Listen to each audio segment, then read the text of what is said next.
नमस्कार, मी प्रमिला झंबे। तर मी आज कांद्याच्या पातीची भजी बनवणार आहे।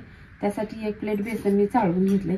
आपण कांद्याची बटाट्याची भजी खातो, पण पातीची आज भजी करणार आहे मी।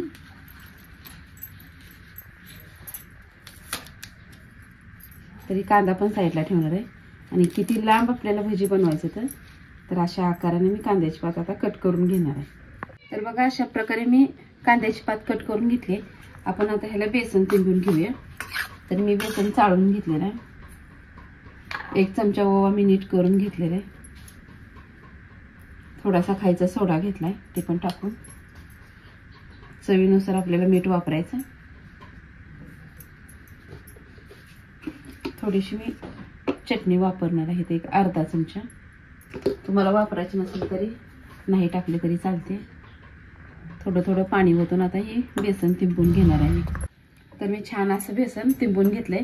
जास्त घट्टही नाही, जास्त पातळही नाही। तर आपल्याला ही कांद्याच्या पाती आता ह्यात टाकून घ्यायचे त्या, आणि एक एक कांद्याची पात आपल्याला ह्यात बुडवून तेलामध्ये सोडायचे। तेल तापायला ठेवलेलं आहे मी। तेल पण आपलं छान असं तापलेलं आहे।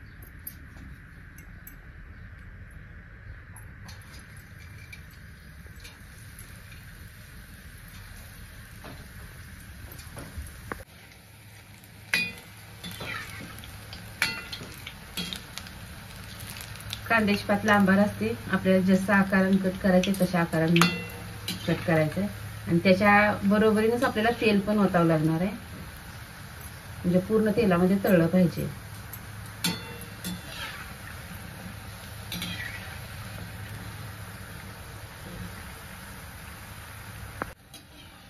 तर बघा, आता दोन्ही साईडने छान असं मी तळून घेतले।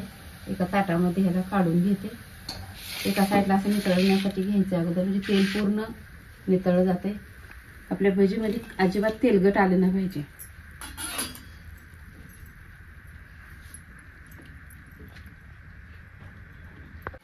तर बघा, अशा प्रकारे सगळं मी एकदम खुसखुशीत असं आणि कमी तेलगट, अजिबात तेल नाही कुठल्या सुद्धा भजीला। तर तुम्ही हे बघा, असं पातीचं भजी बनवून बघा आणि माझा व्हिडिओ आवडला तर नक्कीच लाईक करा, सबस्क्राईब करा। फेसबुकवर बघत असाल तर फॉलो करा।